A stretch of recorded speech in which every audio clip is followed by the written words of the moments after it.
In this video, I'm going to show two ways you can insert an image in Affinity Publisher and have the text flow around it.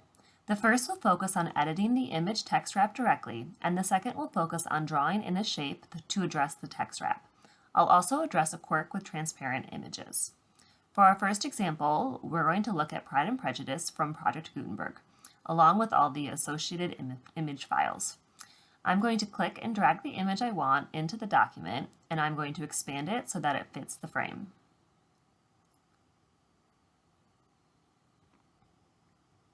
Next, I'm going to go to the Layers panel and drag the image to the back of the panel or to the bottom of the list.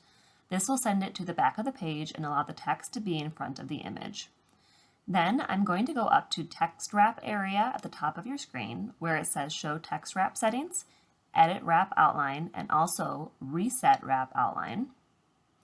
And I'm going to click the center button, Edit Wrap Outline.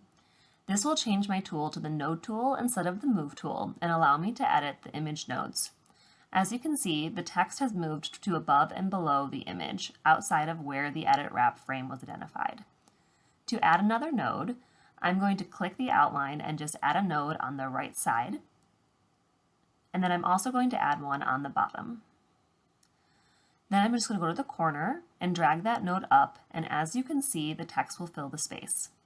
Next, I'm going to adjust this so that I can move the text that was above the image to the right spot by just dragging the nodes up, and then I'm going to do the same for the bottom. This will allow me to place the text in a location that I want it, and when you turn off preview mode, you can kind of see how it looks.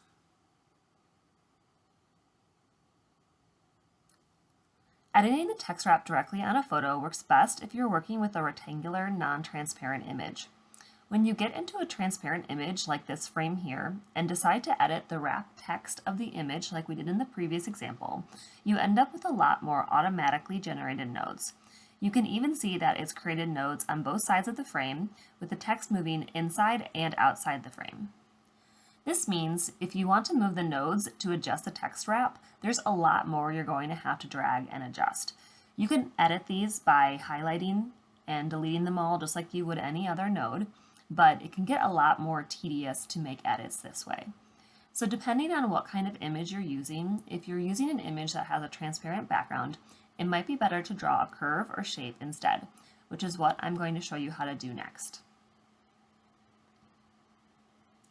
So to do this next method in Affinity, we're going to actually utilize the pen tool to draw in the text wrap shape instead of editing the image directly.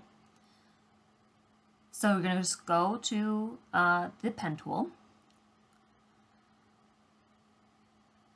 and we're just going to start clicking along the margins of the page, seen here with this blue line. We're just going to outline where we want the curve to go, which is basically blocking off wherever we don't want the text to be present. And make sure that you close the curve off at the end. If your curve comes in colored, you can change the colors in your color panel or your stroke to no stroke so that you don't have any border. After that, go up to your Edit Wrap area and click Edit Wrap Outline.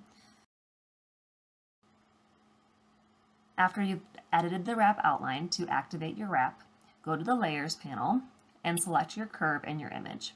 You can either drag these to the bottom or you can go up to the Layers tab, click on Arrange, and then click Move to Back, which is also Control-Shift-Left bracket on your keyboard. And that is one way that you can draw an outline that's separate from your image that will allow your text to flow around the image. Instead of moving the curve and image to the bottom of your Layers panel, you can also combine the two, which will eliminate the white space in the image or crop it. To do this, go to the Layers panel and click your curve and change your fill tool to white. Then, within your Layers panel, just click and drag the curve on top of your image and release. This will end up masking the image and will eliminate anything that was outside of the drawn curve, which also leaves space for your text to flow. As you can see in the Layers panel, it also cuts the part of the white out of the image and creates a nested grouping layer. Both ways you get the result you're looking for. Just depends on what is easiest for you. But I hope you found this helpful, and thanks for watching.